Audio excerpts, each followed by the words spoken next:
इंदौर में आज जो हमारा ऑक्सीजन जोन है या बोलेंगे कि ग्रीनरी है वो मात्र 9% रह गई है। हम में से 90% लोग ब्रीदिंग लेना भूल ही गए। जब हमारा जन्म हुआ था, जब हम उस वक्त ही हमने ओरिजिनल ब्रीथ ली। जैसे जैसे हमारा माइंड डेवलप होते गया, हमने ब्रीथ लेना छोड़ दिया है। नहीं सर, अभी मैंने लास्ट 2-3 पॉडकास्ट और किए हैं जिसमें हम लोगों ने डेंटल केयर पे किया, फिर हम लोगों ने गट हेल्थ पे किया। ये कुछ बहुत बेसिक से सब्जेक्ट है, गट हेल्थ, माउथ हेल्थ, ये सब कुछ बहुत बड़ी बड़ी चीज़ें। इसे छोटी समझ के आदमी छोड़ देता है, लेकिन वो छोटी प्रॉब्लम बहुत बड़ी कब बन जाती है, जब डॉक्टर की रिपोर्ट आती है। ब्रीथ वर्क कितना अलग है मेडिटेशन से, या मेडिटेशन कितना अलग है ब्रीथ वर्क से? इस सवाल से अगर ये लोग सुन रहे हैं जो भी, उनको बहुत ज़्यादा फायदा मिलेगा। ब्रीथ एंड मेडिटेशन, क्या वो प्रैक्टिस हर एज ग्रुप को करना चाहिए? लंबी ब्रीथ लेना शुरू करें कॉन्शियसली। हाँ, जैसे न्यू करो, ब्रीथ इन, ब्रीथ आउट, बिल्कुल धीरे से स्लो स्लो स्लो छोड़ो। केवल 10 ब्रीथ लेना, आप मेडिटेट हो जाओगे। चक्रा हीलिंग को मैं थोड़े आज के कॉन्टेक्स्ट में जोड़ देता हूँ कि लोगों को पैसा चाहिए, मटेरियलिज्म चाहिए, नेम चाहिए, फेम चाहिए, तो ये चक्रा हीलिंग उनके इस गोल को अचीव करने में कितना हेल्प करेगी?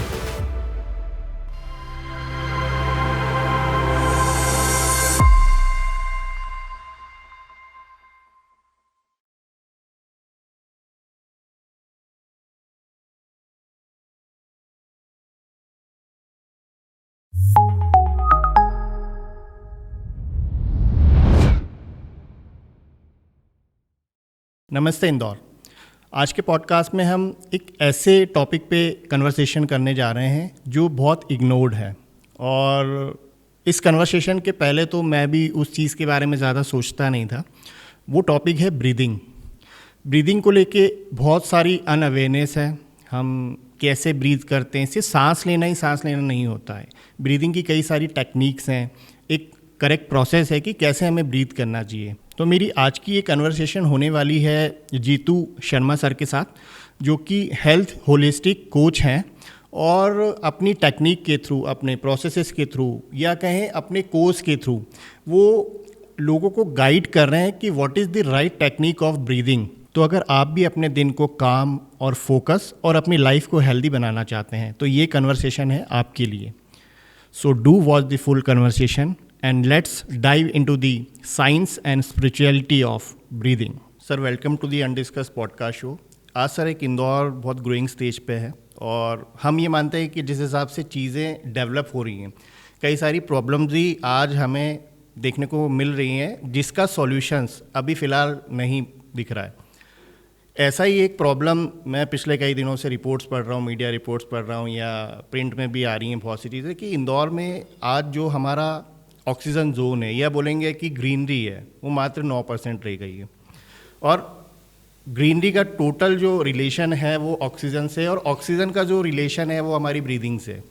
आज मैं कई बार खुद भी पर्सनली फील करता हूँ कि कई बार मुझे हैवी ब्रीदिंग करना पड़ रही है, या सांस लेने के लिए बहुत सारी एनर्जी लगाना पड़ रही है, जबकि भी ऐसी जोन में होते हैं जहाँ ग्रीनरी नहीं है, और जहाँ ग्रीनरी है वहाँ थोड़ा सा ईज होता है। तो ब्रीदिंग को लेके हम लोग सब ब्रीदिंग पिछले कई सालों से कर ही रहे हैं, जब से बॉर्न हुए, चूँकि वो एक हमारा पार्ट है। जब तक हम सांस ले रहे हैं तब तक हम जीवित हैं। तो अब चूँकि आप इस फील्ड में बहुत डिटेल में काम कर रहे हैं, तो ब्रीदिंग है क्या ये कॉन्सेप्ट? मतलब ब्रीदिंग तो एक नेचुरल प्रोसेस है कि भाई हमें सांस लेना है, सांस छोड़ना है, सांस लेना है, सांस छोड़ना है। तो ये ब्रीदिंग है क्या? ये क्यों इतना इम्पोर्टेंट हो गया है आज के सिनेरियो में? एक्चुअली हम में से 90% लोग ब्रीदिंग लेना भूल ही गए। जब हमारा जन्म हुआ था, जब हम उस वक्त ही हमने ओरिजिनल ब्रीथ ली। जैसे जैसे हमारा माइंड डेवलप होते गया, हमने ब्रीथ लेना छोड़ दिया है। आपने देखा होगा कि अभी कोई छोटा बच्चा जन्म लेता है, जब वो सोता है तो उसका पेट पूरा बाहर आता है, और जब वो वापस सांस छोड़ता तो पूरा पेट चिपकता है। लेकिन हम इस भागदौड़ की दुनिया में ऐसे खो गए हैं कि हम अपने लंग्स का केवल 30% उपयोग कर रहे हैं। हमारे हमारे लंग्स का 30% उपयोग कर रहे हैं, हमारी सांसों का केवल 30% उपयोग कर पा रहे हैं, हम हमारा डायफ्राम का तो उपयोग ही नहीं कर पा रहे हैं। जब तक हम हमारा डायफ्राम का उपयोग नहीं कर पाएंगे, ठीक से सांस ले ही नहीं पाएंगे हम। उसका कारण क्या हो रहा है सर अभी? मतलब हम जो हमारा माइंड है वो इतना डेवलप हो गया कि उस चीज़ पे जाता नहीं है, या हम बहुत सारी प्रॉब्लम्स में घिरे होते हैं, या स्ट्रेस में, या हमारे माइंड में कुछ और चलता रहता है, तो हम हमारी ब्रीदिंग पे कॉन्सेंट्रेट नहीं कर पा रहे हैं? ब्रीथिंग पे कंसंट्रेट करने की आवश्यकता ही नहीं रहती है। जैसे आप कार चलाना नया नया सीख रहे हैं, तो आपका कंसंट्रेट किस पे रहेगा? एक्सीलेटर पे रहेगा, ब्रेक पे रहेगा, स्टीयरिंग पे रहेगा। लेकिन जब आप कार चलाते सीख जाएंगे तो अपने आप स्मूथली कार चलाएंगे। मोबाइल पे देखते हुए कोई लोग कार चला लेते हैं, नहीं चलाना चाहिए लेकिन चला लेते हैं, अपने आप दिमाग चलेगा, इधर जाना, कुछ भी नहीं होता है। ऐसा ही आप ब्रीथ की एक्सरसाइज जब करने लग जाएंगे, ब्रीथ पे शुरू टाइम पे आप जब से कार सीखते हैं वैसे ही फोकस लगा के वापस से जो आपने ब्रीथ लेना छोड़ दी है उसको सीखना शुरू कर देंगे, तो अपने आप जब आप कहीं पे बैठे हो के बात भी करेंगे ना, तो आप गहरी सांस लेंगे। ओके। उस वक्त जब गहरी सांस लेंगे तो आपके पूरे लंग्स एंड डायफ्राम काम करेगा। जब डायफ्राम काम करेगा तो आपको धीरे धीरे रिदम आ जाएगी और अच्छा सांस लेना शुरू कर देंगे। जब हम अधिकतर लोग कंप्यूटर पे काम करते हैं, आधा झुक जाते हैं, झुक जाएंगे तो पेट का काम कर रहा है, आप केवल चेस्ट में सांस भर रहे हैं, केवल चेस्ट में भी सांस भर रहे हैं, तो कोई फास भरा ही नहीं रही आपकी सांस पूरी। जब तक हम पेट में सांस नहीं भरेंगे, जैसे खाना खाने के लिए पेट पूरा भरते हैं ना, उसी तरह जब तक हम पेट में सांस नहीं भरेंगे हमारी, जब तक हमारे शरीर स्वस्थ रहेगा ही नहीं। 30 से 35 साल के बाद हमें सब तरह की बीमारियां शुरू हो जाएगी आने वाले समय में। इसलिए हमें ब्रीथ की पहले प्रैक्टिस करना शुरू होगी, कि हमें ब्रीथ की प्रैक्टिस करें और हमारा टाइम बढ़ाएं कि हम ब्रीथ को कैसे होल्ड कर पाएँ। बहुत सारी टेक्निक्स रहती है कि हम हमारी ब्रीथ लेने की एक्सरसाइज करो, जो हम बचपन में थे वैसे हो जाएं। सर ये आप जो ब्रीदिंग का इतना डिटेल में एनालिसिस कर पा रहे हैं या इतना मुझे बता पा रहे हैं, तो ये जो एनलाइटमेंट आपका कैसे हो गया कि यार ये ब्रीदिंग में ये अभी प्रॉब्लम्स चल रही हैं, या मैं ये देख रहा हूँ कि यार मेरी ब्रीदिंग प्रॉपर नहीं हो पा रही, तो आपको कैसे पता पड़ा कि यार ये वाली चीज़ें राइज हो रही हैं तो मुझे इन पे वर्क करना चाहिए या इस प्रोफाइल पे अब काम करना चाहिए? तो ये आपका एनलाइटमेंट कैसे हुआ ब्रीदिंग को लेके? मैं शुरू से फिटनेस पे बड़ा ध्यान देता था, और जब कोविड शुरू हुआ तो कोविड में जब मैं फालतू बैठा था तो अधिकतर न्यूज़ ऐसी आती थी कि लोगों के इंसान के फेफड़े लंग्स काम नहीं कर रहे हैं, जिसके कारण वो हॉस्पिटल में जाते थे, और हॉस्पिटल में खासकर उन लोगों की बहुत ज़्यादा मृत्यु हो रही थी कि उसके लंग्स ही काम नहीं कर रहे थे पूरे।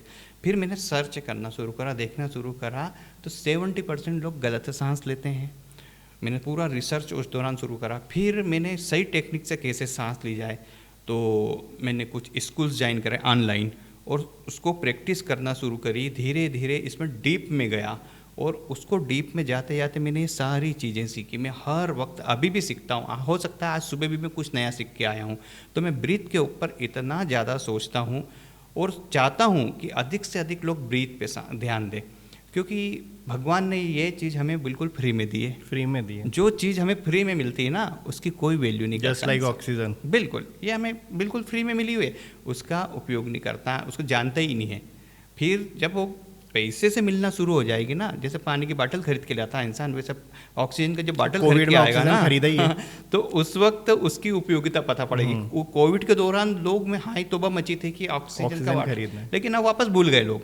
जहाँ पेंडेमिक जाता है इंसान सारी चीज़ें वापस भूल जाता है। मैं चाहता हूँ कि हर व्यक्ति ऐसी आर्मी बनाऊं ब्रीथ वालों की, मतलब इस देश के अंदर 1 लाख लोगों को मैं ब्रीथ टेक्निक एंड दूसरी भी जो टेक्निक्स है वो सिखा दूं, ताकि वो अपने बच्चों को सिखा दें। ओके। तो इसके द्वारा, जैसे हमारे ऋषि मुनि पहले यही करा करते थे, पहले वो सीखते थे, फिर अपने शिष्यों को सिखाते थे, तो ये चली आती थी। लेकिन ये सब टेक्निक अब बाहर चली गई है। अब बाहर के लोगों को हम ब्रीथ के बारे में करते हैं कि ब्रीथ लेना सीखो, तो वो लोग बहुत ध्यान से करते हैं काम को। हमारे यहाँ हर घर में एक डॉक्टर है, उसको बोलते हैं वो हाँ ठीक है ओके। लेकिन बाहर के लोग बड़े बड़े स्कूल्स खोल रखे हैं उनने ब्रीथ के लिए। ओके। तो वो ब्रीथ एक्सरसाइज करवाते हैं अपने लोगों को, तो वो हमारी चीज़ सीख रहे हैं और हम उनकी चीज़ जो गलत चीज़ें हम सीख रहे हैं। सर आपने बताया कि कोविड एरा में ये आपको थॉट आया कि एनलाइटमेंट हुआ कि ब्रीदिंग पे काम करना चाहिए। तो जब आपने काम करना शुरू किया, क्योंकि कोविड ऑल टुगेदर ब्रीदिंग से रिलेटेड ही था कि भाई ऑक्सीजन से रिलेटेड था, वो सांस लेने में प्रॉब्लम हो रही थी, लंग्स किसी के नहीं ले पा रहे थे। तो जब ये स्टार्ट हुआ तो उसमें कुछ बोलेंगे ना स्क्रीनिंग हुई, आइडेंटिफिकेशन हुआ कि यार लोगों के लंग्स इतने वीक हो चुके हैं अब। तो वो तो ठीक है, कोविड आया वो एक हिट पॉइंट था जिसने हमें बताया कि वाकई में हमने सही तरीके से ब्रीदिंग नहीं की थी। इस कारण जिन्होंने नहीं की वो बहुत जल्दी चले गए, या जिन्होंने की वो उस चीज़ से बच पाए। तो आपने पूरा वो जो कोविड एरा में एनालिसिस किया, वो क्या स्टेज है अभी? हम पर्टिकुलर अगर इंदौर कॉन्टेक्स्ट की बात करें तो कितने लोग सही से ब्रीथ करते हैं और कितना बिल्कुल भी उनका ध्यान ही नहीं है कि यार सांस लेना भी कोई इंपॉर्टेंट चीज़ है हमारी डेली रूटीन की। सब वापस भूल गए, सब भूल गए, सब लोग वापस भूल गए, कुछ भी नहीं, उनको कोई इम्पोर्टेंट अभी ध्यान नहीं है। अच्छा। अभी केवल एक घर के बाहर एक बड़ा सा बोर्ड लगा दो, यहाँ सांस लेते सिखाई जाती है, तो मक्खी भी नहीं आके बैठेगी वहाँ पे, मतलब ऐसा काम है। लेकिन उसी को अगर हम दूसरी टेक्निक से कोई फॉरेन के शब्द लाके हम लगा देंगे ना, वही चीज़ सिखाएंगे तो वो सीख जाएंगे। फॉरेन के लोग बहुत ज़्यादा सीखते हैं, मुझे तो बाहर बुलाया जाता है अच्छा इसके लिए कि आप टेक्निक्स मैं यहाँ पे स्कूलों में जाके बोलता हूँ कि मैं आपका फ्री में 2 घंटे का सेशन लेता हूँ। तो 10 जगह जाता हूँ तो 2 जगह 2 स्कूलों में या कॉलेज में मुझे बोलते हैं हाँ ठीक है कि तो अभी पढ़ाई चल रही है।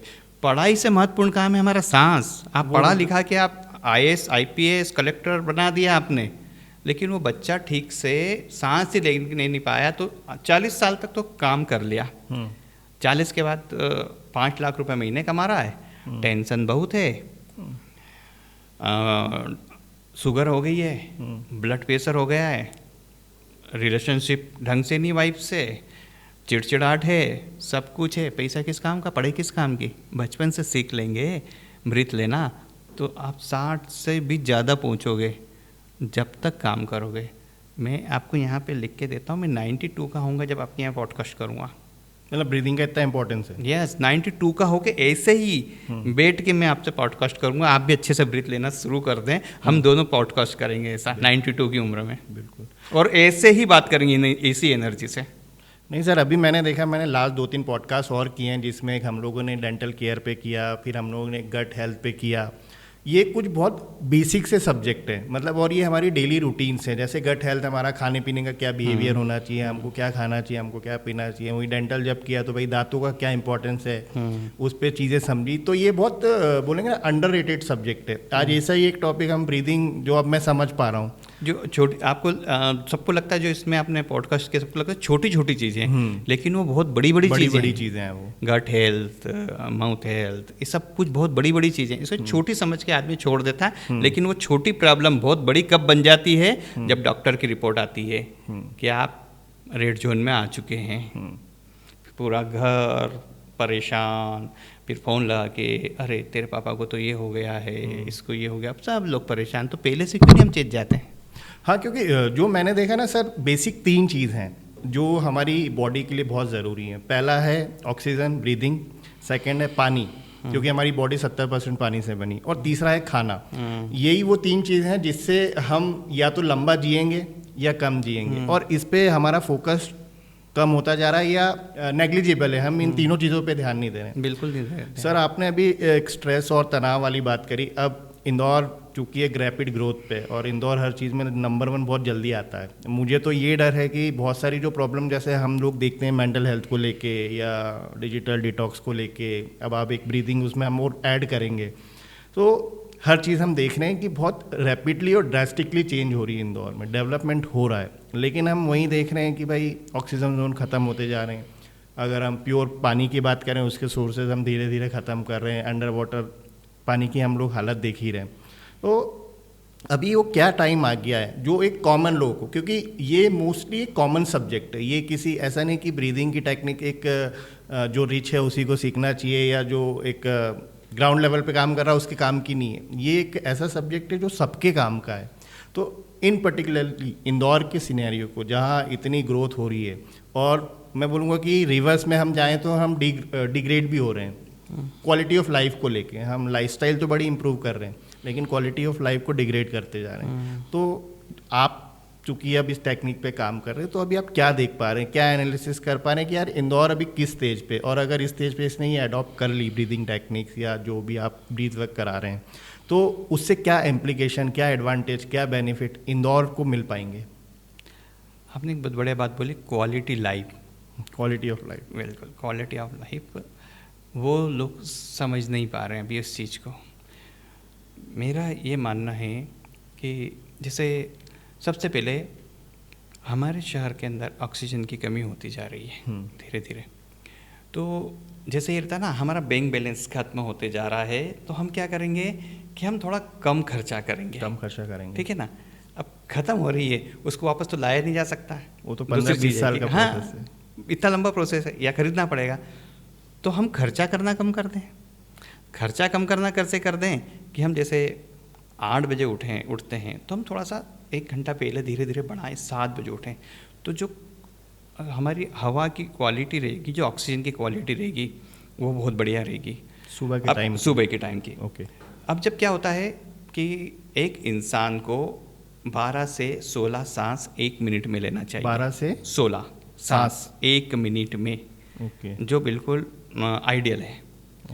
लेकिन हम क्या कर रहे हैं, हम 20 से 25 और उससे भी ऊपर सांस लेते हैं। आप किसी भी व्यक्ति को देखो, कहीं हम या एयरपोर्ट पे या कहीं पे भी किसी जगह पे हम बैठे दिखेंगे,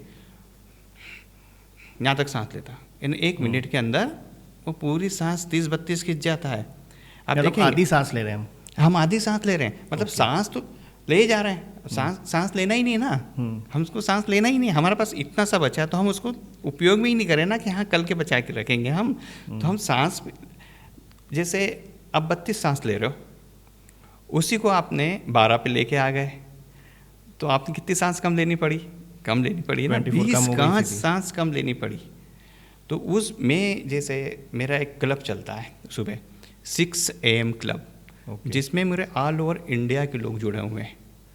ऑल ओवर इंडिया के लोग उसमें जुड़े हैं, और जो मैं उनको 1 घंटे जो क्वालिटी देता हूँ, 1 घंटे मतलब ऐसा मेडिटेशन, जो नॉर्मल मेडिटेशन होता है वो मेडिटेशन तो होता ही है, ब्रीथ, चक्रा एंड इसमें मेडिटेशन तीनों को मिक्स करता हूँ। अच्छा। और उस वक्त उनकी सांस लेने की रेट होती है 1 मिनट में 4 से 5 बस। मतलब वो कितनी बचा रहा है 1 घंटे में, 1 घंटे में वो कितनी सांसें बचा रहा है अपनी। और पहले के ज़माने में क्या बोलते थे कि भगवान ने आपको सांस लिख के भेजी है, उम्र नहीं, गिनती की सांस भेजी है। तो हम भेज दिया मैं कि आपको 5 करोड़ सांस हैं आपकी, या आज दिन भर में बोल दिया कि आपके पास 500 सांस हैं। अगर ये पता पड़ जाएगा ना आपको 500 सांस है, तो आप सीधे भक्के होकर ढंग से लेना शुरू कर दोगे। लेकिन आपको पता नहीं है, तो आप ले रहे हो जैसे भी, जल्दी जल्दी ले रहे हो। लेकिन हमारी सांस भी गिनी हुई है, हम जितनी कम सांस लेंगे उतना लंबा जिएंगे। उसका मतलब क्या है कि जितनी कम सांस लेंगे उतनी बीमारी कम होगी। बीमारी कम होगी तो हम डॉक्टर के पास नहीं जाएंगे, हम गोली दवाई केमिकल नहीं लेंगे, हमें साइड इफ़ेक्ट नहीं होगा, तो हमारी उम्र अपने आप बढ़ेगी ना। तो ये है हमारी उम्र हमारी सांसों पे है। तो 12 से 16 सांस नॉर्मल। देखिए, आप जो डॉगी रहता है उसको सुला दो, वो कि सोया रहेगा ना, हाँ 35 से 40 सांस लेता है, 15 साल जीता है केवल। कछुआ देख लो 4 सांस लेता है, एक जगह बैठा रहता है, 300 साल जीता है। यहीं पे सामने फर्क है। खरगोश बहुत सांस लेता है, बहुत जल्दी मरता है। सांप बहुत देर लेता है, सांप स्नेक बहुत कम सांस लेता है, बहुत ज़्यादा जीता है वो। तो यहीं पे अपन देखेंगे कि हम कम सांस लेंगे, और जब भी हम बैठेंगे ना, रीढ़ की हड्डी हमारी सीधी होनी चाहिए। ओके। रीढ़ की हड्डी जब हमारी सीधी होगी तो जो हमारे एनर्जी सोर्स हैं पूरे बॉडी में ढंग से उस ऑक्सीजन को सप्लाई करेंगे। उस ऑक्सीजन को जब ढंग से सप्लाई करेंगे तो हमें कोई बीमारी नहीं होगी। धीरे धीरे आपको पता ही नहीं पड़ेगा कि आपको शुरू में तो क्या करेंगे, हम ब्रीथ की प्रैक्टिस शुरू कर रहे हैं ना, तो हम 1 मिनट लेकिन जब आप, मैंने क्या बताया शुरू में ही, गाड़ी चलाना सीख लिया तो कुछ भी नहीं। अब मैं आपसे बात करूँगा ना तो भी मैं सांस ही नहीं लूँगा, बैठा हूँ मैं अपने आराम से। जब मुझे सांस लेनी होगी एक लंबी सांस लूँगा और फिर छोड़ दूँगा, फिर बातें करता रहूँगा मैं आपसे, बातें करता, आपको पता भी नहीं पड़ेगा कि मैं अपनी सांस को कैसे ले रहा हूँ। ये सब प्रैक्टिस से होता है। मैं 6 AM क्लब में मेरे यही सिखाता हूँ लोगों को, ब्रीदिंग एंड मेडिटेशन साथ में, ब्रीथ के साथ मेडिटेशन, चक्रा हीलिंग, इस सब का कॉम्बिनेशन करता हूँ। तो मेरे पास तो ऐसे ऐसे मैसेज आते हैं कि केवल आप बोल देते हो 2 दिन हुए, 10 मिनट में हम इतने काम हो गए और मुझे ये फ़र्क पड़ रहा है। मेरे पास तो ऐसे मैसेज आते हैं। सर ये मेडिटेशन और ब्रीदिंग, चूँकि अभी आपने मेडिटेशन और ब्रीदिंग दोनों को बताया, तो मेडिटेशन ठीक है, एक आम लोग आप उसको समझते हैं, वो प्रैक्टिस कर लेते हैं, लेकिन मेडिटेशन से ये ब्रीदिंग कितना अलग है? ये ब्रीदिंग टेक्निक जो है या ब्रीदिंग वर्क है, ये मेडिटेशन से कितना अलग है? और क्या ये मेडिटेशन का ही पार्ट है? मतलब क्योंकि बहुत सारे लोग अभी लिसनर जो इस पॉडकास्ट को सुन रहे होंगे वो कंफ्यूज होंगे कि यार सर तो मेडिटेशन के बारे में बता रहे हैं, तो ब्रीथ वर्क कितना अलग है मेडिटेशन से, या मेडिटेशन कितना अलग है ब्रीथ वर्क से? आपने बहुत अच्छा क्वेश्चन है ये जो पूछा है। बहुत लोग कंफ्यूज हैं, सही बोला आपने, बहुत कंफ्यूज है। इस सवाल से अगर ये लोग सुन रहे हैं जो भी, उनको बहुत ज़्यादा फ़ायदा मिलेगा। ब्रीथ एंड मेडिटेशन दोनों एक दूसरे से मिले हुए हैं। ओके, कॉम्बिनेशन है। ब्रीथ के बगैर मेडिटेशन नहीं हो सकता है, मेडिटेशन के बगैर हम ब्रीथ ले लेंगे, लेकिन जब हम लॉन्ग ब्रीथ लेंगे ना, और कहीं बैठे हैं और जब लॉन्ग ब्रीथ लेंगे तो अपने आप मेडिटेशन में पहुंच जाएंगे। अभी भी कभी भी बैठना आप, जब ऑफिस में कोई भी नहीं हो, आपको आराम से बैठना हो, आप अपने आप आंखें बंद करके, कोई नहीं सोचोगे नहीं कि आप मैं मेडिटेशन कर रहा हूँ, ठीक है। लंबी ब्रीथ लेना शुरू करें कॉन्शियसली। हाँ, जैसे न्यू करो, ब्रीथ इन, ब्रीथ आउट, बिल्कुल धीरे से स्लो छोड़ो। केवल 10 ब्रीथ लेना, आप मेडिटेट हो जाओगे। कोई मेडिटेशन करने की जरूरत नहीं, मतलब मेरा दिमाग नहीं लगता है, मेरा ध्यान नहीं लगता है मेडिटेशन में, आप एक बार जोड़ के देखो सांस के साथ, अपना आप दिमाग लगेगा, अपने आप आपका ध्यान उसमें। तो मेडिटेशन ब्रीथ एक दूसरे के साथी हैं, बिल्कुल। ओके, तो आप हमें ध्यान लगाने की कोई ज़रूरत ही नहीं है। मतलब ना मैं बैठता हूँ 5 मिनट, मेरा ध्यान नहीं लगता, कोई ज़रूरत नहीं। थॉट आ रहे हैं आन दो, जा रहे हैं जान दो, ज़बरदस्ती रोकना नहीं है। जैसे एक छोटा बच्चा है जो नया नया स्कूल में जाता है, शरारती बहुत, ठीक है, वो उठ के जाता है बाहर बार बार, तो मैडम उसको प्यार से पकड़ के लेके आती है, बैठ जा बेटा, पढ़ाई करनी है। फिर वो उठ के गया, फिर वापस बिठाया उसको, तो हम उसको डांटती तो नहीं है, प्यार से करती है ना, बिल्कुल। तो deep breathe in and out, आंखें बंद, मन शांत, मन भटके उसे प्यार से लेके आए, नींद आए अपने आप को जगाएं। आप ये शब्द बोलो कहीं पे भी बैठ के आराम से, आप खुद मेडिटेट हो जाओगे। अच्छा सर, लोग ये मानते हैं कि मेडिटेशन एक बहुत बोलेंगे ना एक टेक्निक है जिसको सीखना पड़ता है। जैसे आपने ये ब्रीदिंग वाला पार्ट बताया तो बड़ा मुझे सिंपल लगा, मतलब हार्डली इसमें कुछ सीखने की ज़रूरत है, बस याद करने की ज़रूरत है और इसको कॉन्शियसली करने की ज़रूरत है। अभी क्या होता है कि हम चूँकि इतनी जगह, हमारा शरीर तो यहाँ है लेकिन मन कहीं और रहता है, या हम किसी और चीज़ के बारे में सोच रहे हैं, या कहीं प्रॉब्लम में उलझे हैं, यार ये ऑफिस में ये काम चल रहा है तो ये हुआ होगा कि नहीं। रिलेशंस की बात की तो कई लोग उसमें उलझे हैं, फ़ोन अपने आप में एक बहुत बड़ा डिस्ट्रैक्शन है। तो अभी वो कोई एक कॉमन पर्सन जो आपकी इस टेक्निक को अडॉप्ट करना चाहता है, तो वो अपना सेल्फ एनालिसिस कैसे करे कि यार अभी मैं, आपने जैसे बताया कि 10 से 12 सांसें लेना चाहिए, वो 36 ले रहा है या उससे ज़्यादा ले रहा है या आधी ले रहा है, पूरी नहीं ले रहा है। तो अगर इस पॉडकास्ट को देखते हुए वो अपना एनालिसिस करना चाहे, ठीक है, आपसे वो कंसल्ट बाद में करेगा ही, तो वो कैसे अपने आप को मेजर करे या क्या पैरामीटर्स उसको अभी वो देखते देखते इस पॉडकास्ट को देख ले कि यार मैं सही सांस ले रहा हूँ या गलत सांस ले रहा हूँ? सबसे पहले तो उसको क्या करना है कि 1 मिनट का टाइमर ऑन करना है। ओके। पर वो एकदम ऐसा 1 मिनट का टाइमर दिमाग में ऑन करके करा ना तो अपने यहाँ सांस उस हिसाब से रोक के लेगा वो। अच्छा। वो कभी भी ऐसा बस बिल्कुल कॉन्शियसली नहीं, बिगर कॉन्शियस, क्या हम 1 मिनट का टाइमर ऑन करें, जब सांस लेंगे ना, यहाँ पे जब सांस टकराएगी पता पड़ जाएगा कि हम कितनी सांस ले रहे हैं। ओके। जब हम सांस ऐसे पता पड़ जाएगा कि इतनी सांस ले रहे हैं, हमें पता पड़ जाएगा हमारे अगर 25 से ज़्यादा सांस जा रही है तो हम डेंजर जोन में पहुंचने वाले हैं धीरे, और उससे पहुंच गई तो और ज़्यादा हो जाएगा। ऐसा नहीं कि फैटी व्यक्ति ज़्यादा सांस लेता है, जिसका वजन ज़्यादा है। मैं मोटा व्यक्ति, पतला व्यक्ति कुछ नहीं मानता हूँ। मैं डाइटिशियन का भी कोर्स किया, मैंने डिप्लोमा कर रखा है डाइटिशियन में। 1 साल का मेरा यूनिवर्सिटी से डिप्लोमा है। ओके। वेट लॉस पे भी काम करता हूँ मैं।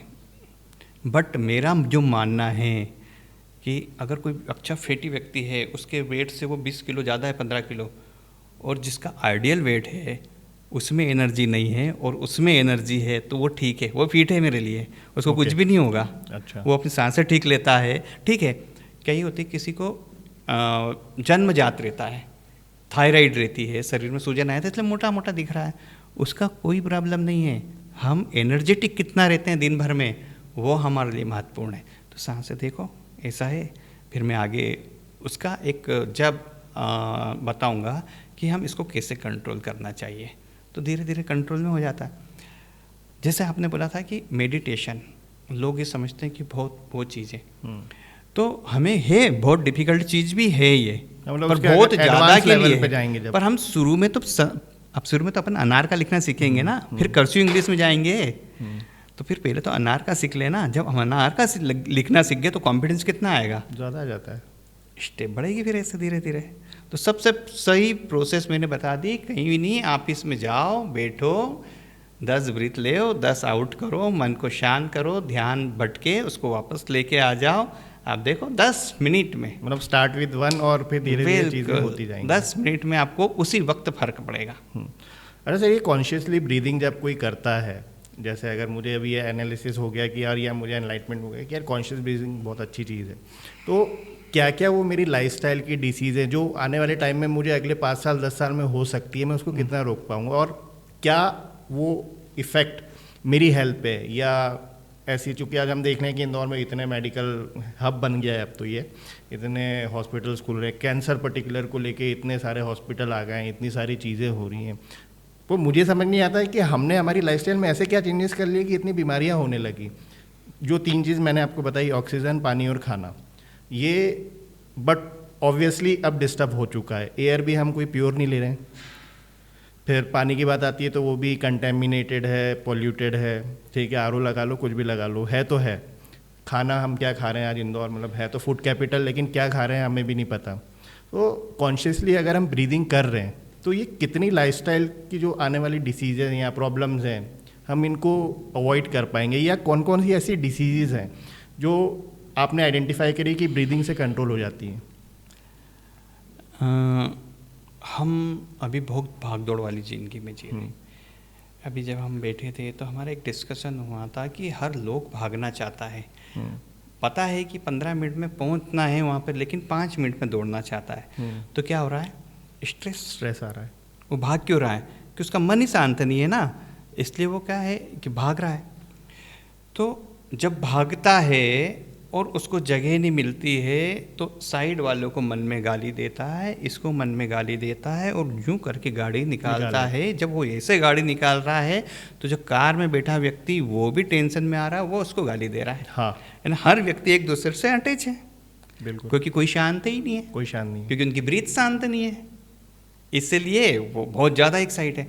अब आप देखो, कोई अचानक कहीं पे शेर देख ले कोई किसी को, या कोई शेर देख ले, या कहीं किसी से झगड़ा हो जाता है। अपन झगड़े की बातचीत करते हैं, शेर देखना तो दूर की बात है।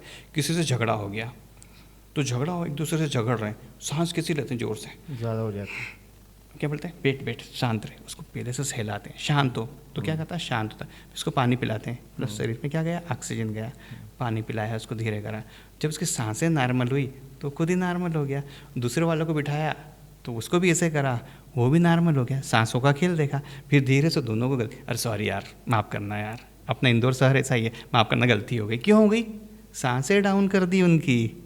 तो आपने पहले ही सांसें डाउन कर रखी है, और कोई आपको गाड़ी कट मार के चला गया तो हाँ मूर्ख है, जान दो, मैं तो अपने पहुंच जाऊंगा। तो कहाँ हुए आप, मतलब कि आपको गुस्सा नहीं आया। तो अच्छा आपकी सांसें बराबर चल रही है। अब वो जो गाड़ी कट मार के जा रहा है वो भी ऐसा हो जाएगा कि यार लाल बत्ती आराम से चले जाऊंगा यार मैं, तो उसकी भी सांसें नॉर्मल रहेगी।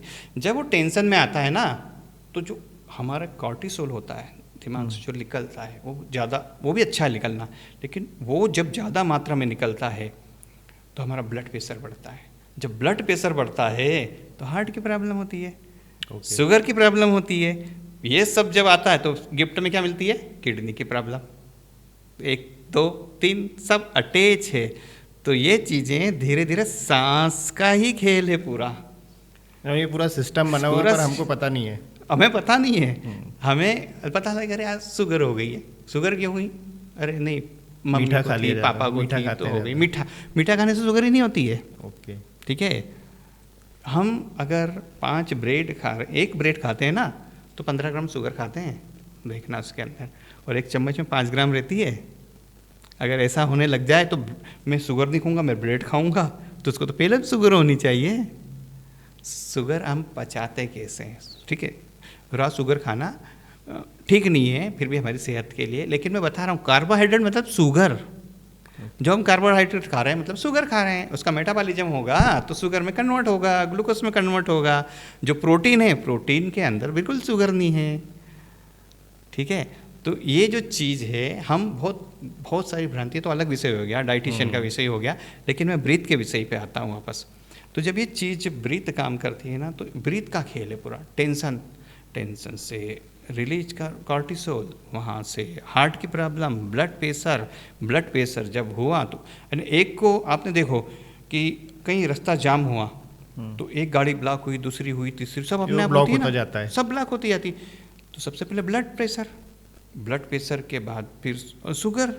इनका जब ज़्यादा हुआ तो किडनी को ज़्यादा रोड लगाना पड़ा, किडनी गई। धीरे धीरे सब हम 40 साल की उम्र में आ रहे हैं, हमारे शरीर के सारे आर्गन खत्म होते जा रहे हैं। है ही क्योंकि वो अंदर दिखता नहीं है ना कि खत्म कितना हुआ है। जो आपने वो बैलेंस बैलेंस वाली बात बोली थी ना कि हमें बैलेंस, अगर जिस दिन पता पड़ जाएगा कि इतना ही बैलेंस है हमारा ऑक्सीजन या ब्रीथिंग का, तो हम बहुत कॉन्शियस हो जाएंगे। सेम अगर हमें अंदर की भी स्थिति दिख जाए कि अंदर क्या खराब हो चुका है, तो हम रुक जाएंगे। बिल्कुल। अब जैसे खाना हम खा रहे हैं, तो खाना हमने लिया, इसमें ली, थोड़ा सा लगा हमें खाना खराब है और हमने खाना खा लिया, वो वाला खाना खा लिया, तो तुरंत पता पड़ जाएगा, आपको जाइंडिस हो जाएगा या कुछ भी हो जाएगा, दस्त लग जाएंगे, सब कुछ। पानी आपने थोड़ा सा कहीं खराब पी लिया तो आपको यार पेट खराब है क्या, अरे पानी गलत पी लिया शायद वहाँ पे, लेकिन सांसें इतनी खराब ले रहे हो उसका तो पता ही नहीं पड़ रहा, वो धीरे धीरे पॉइजन दे रहा है आपको।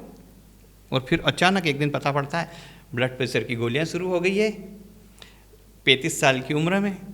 क्यों? क्योंकि टेंशन बहुत होता था, नींद नहीं आती थी रात को, तो टेंशन की गोली ली तो ब्लड प्रेशर भी शुरू हो गया, ब्लड प्रेशर शुरू हो गया तो हार्ट की प्रॉब्लम शुरू हो गई, सब शुरू हो जाएगा।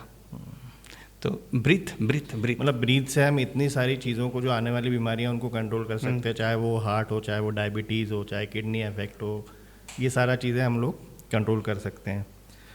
सर कभी कभी क्या होता है कि इंदौर में जब हम देखते हैं कि ठीक है नॉर्मल सीज़न में तो AQI ठीक रहता है, लेकिन कभी हम देखते हैं कि इंदौर का AQI अलार्मिंग हो जाता है, मतलब बहुत बिगड़ जाता है।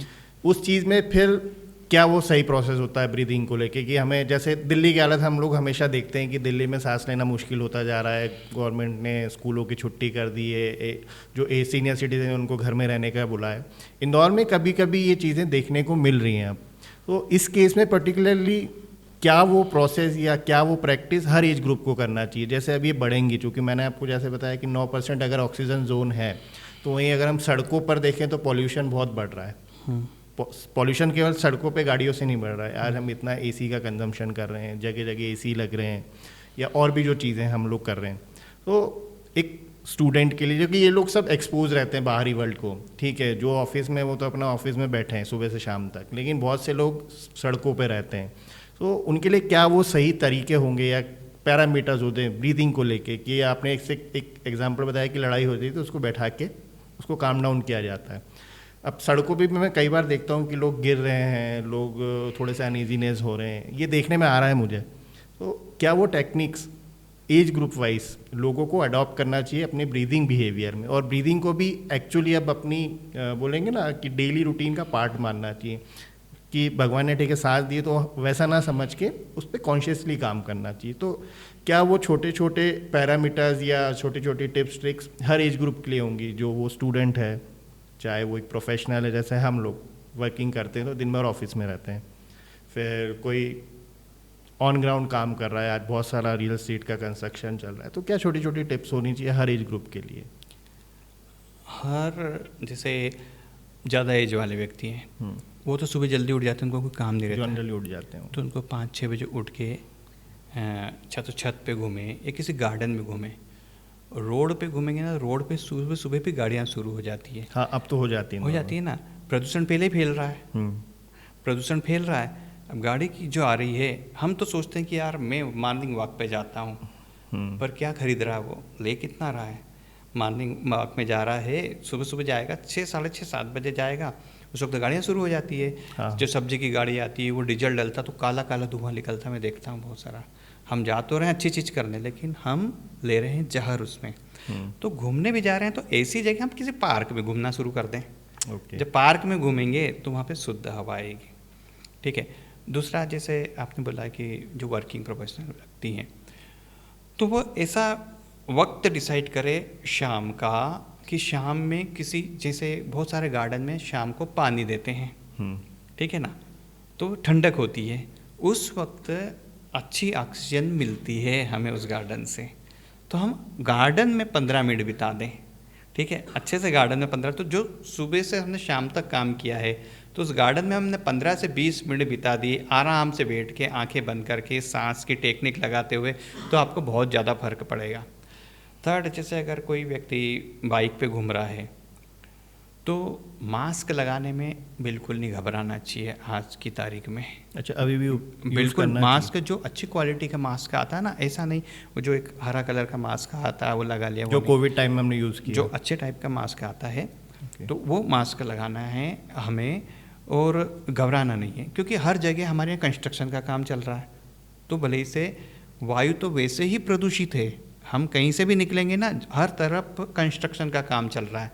तो आप एक चीज़ ध्यान रख लो कि अगर वो रोड का व्यक्ति है और खिड़की खुली रह गई, 4 घंटे बाद देखोगे तो कांच के ऊपर जो हटा हुआ है तो परत चढ़ी हुई मिलेगी, धूल की परत। तो फिर हमारे शरीर में नाक में बाल हैं, वो करते हैं प्रोटेक्ट, लेकिन फिर भी जाता तो है, फिर भी तो हम एक इतना बड़ा केवल इतना ढक के रखेंगे ना तो हमें फ़ायदा मिला। स्कूल में जाते हैं या कॉलेज जाते हैं या हमारे ऑफिस में आएंगे, उस वक्त हमने निकाल दिया तो उस वक्त इतना प्रभाव नहीं पड़ रहा है। तो ये 2 चीज़ हमारी करेंगे तो आपकी लाइफ बहुत चेंज दिखेगी, आपको खुद को दिमाग में शांति मिलेगी अच्छी। मतलब जो डायरेक्टली अगर दिन भर रोड पे रहता है या बोलेंगे बाहरी एनवायरनमेंट में एक्सपोज्ड है, तो अभी जैसे तो हमारे यहाँ तो हेलमेट ही पहनना लोग अवॉइड करते हैं, तो उसको पर्टिकुलर ठीक है हेलमेट मत पहनो, लेकिन मास्क वो जो एक आते हैं वो ज़रूर पहनना चाहिए। और अगर कंस्ट्रक्शन साइट पे काम हो रहा है या कुछ ऐसी जगह जहाँ हैवी पॉल्यूशन है या व्हीकल का, इवन बहुत सी शॉप्स रोड साइड सिचुएटेड है जहाँ पर दिन भर ट्रैफिक रहता है, तो उन लोगों को भी फिर वो चीज़ अडॉप्ट करना चाहिए। बिल्कुल अडॉप्ट करना चाहिए उसको। अच्छा। बिल्कुल करना चाहिए,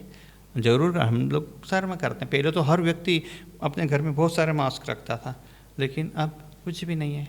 ओके, रखना चाहिए, करना चाहिए, सांसें बहुत कीमती है, ओके, इसको बचा के रखना चाहिए।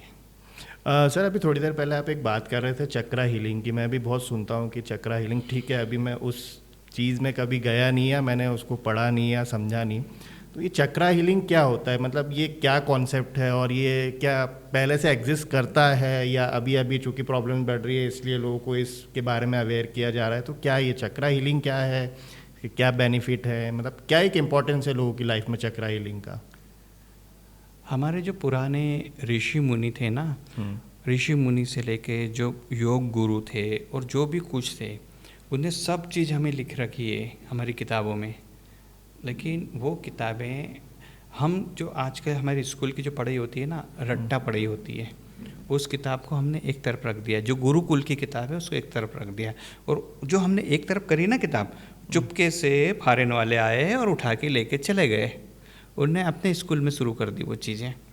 अब क्या होता है, हमारा शरीर एक पूरा एक मान सकते हैं हम जैसे कहीं जर्नी पे जाना हमको, तो हमारी कार है ना, जैसे कार या स्कूटर या कुछ भी हो हमारी, एक मोड ऑफ ट्रांसपोर्ट है, ठीक है, और जो ट्रांसपोर्ट से जा रहे हैं वो हमारी ब्रीथ है, जिससे भी हम जा रहे हैं सांस वो हमारी ब्रीथ है। तो हम जैसे घर से निकल रहे हैं तो हमने हमारी कार है तो पहले साफ होगी तो अच्छी लगेगी ना, तो हमारी ब्रीथ क्या होनी चाहिए सबसे पहले, बढ़िया। साफ होनी चाहिए। फिर हम चले, जैसे लॉन्ग डिस्टेंस पे जाना है हमें, तो हम आगे चले, उसमें फ्यूल डलवाया हमारा। तो फ्यूल क्या होता है, हमारे प्राण, हमारे शरीर में 5 प्राण होते हैं।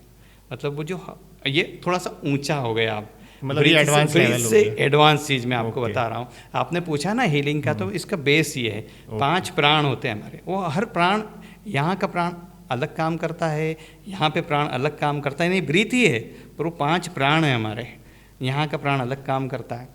ये हो गया हमारा फ्यूल। अब हम आगे क्या करेंगे कि वहीं पे हवा भरने वाला रहता है, फ्री रहती होगी। ठीक है ना, तो हम पहियों में हवा डलवाते हैं, वो हमारे हो गए चक्र। हमारे सातों चक्र हो गए हमारी गाड़ी के, ठीक है। फिर हम जा रहे हैं आगे, तो रास्ता भी आपको साफ चाहिए।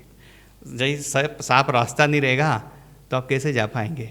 तो रास्ता क्या है, हमारे 5 कोश है, हमारी लेयर है, आनंदमय कोश, विज्ञानमय कोश। हमारे शरीर में जैसे प्याज रहते हैं ना, उसमें छिलके रहते हैं ना, जैसे 5 कोशों से बनी हुई है लेयर्स हैं। लेयर। आनंदमय कोश, विज्ञानमय कोश, प्राणमय कोश, ऐसे 5 कोश हैं हमारे पास। तो जब ये ठीक रहेगा मतलब हमारा रास्ता ठीक है। जब ये सारी चीज़ें ठीक रही तो हम ब्लिस पे पहुँचेंगे, आनंद पे, मतलब डेस्टिनेशन। ब्लिस मतलब डेस्टिनेशन। महू जा रहे हैं तो मतलब डेस्टिनेशन पहुंच गई, वो आनंद की जगह। तो उसके लिए क्या चाहिए कि इन सबको चीज़ों को ठीक रखेगी।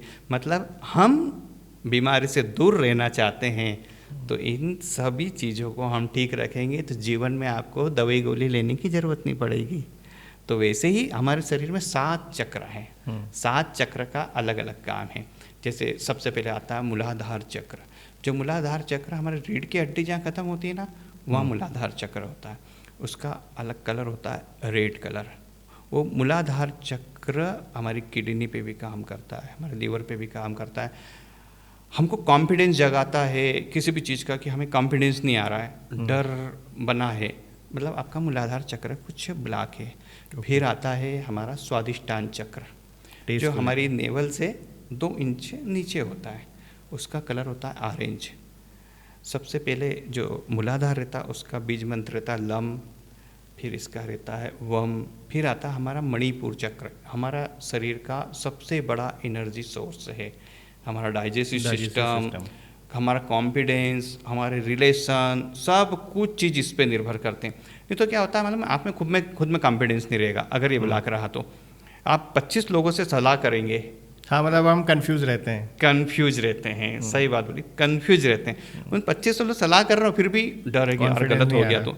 ये हमारा मणिपुर चक्र खराब है। अनाहत चक्र ये होता है हार्ट चक्र, जिसमें करुणा रहती है, दया रहती है, प्रेम रहता है। ये अगर खराब है ना तो आपके ऑफिस में से लेकर सबसे आपके अपनी पर्सनल लाइफ में सबसे संबंध खराब रहते हैं। बॉन्ड नहीं होगा, बिल्कुल नहीं हो ही नहीं पाएगी। आपसे कितना भी अच्छा आप बोलते हो मैं करता तो बहुत अच्छा हूँ, लेकिन लोग मुझे समझ नहीं पा रहे हैं। हाँ। तो अंदर से है आपकी प्रॉब्लम, अंदर से।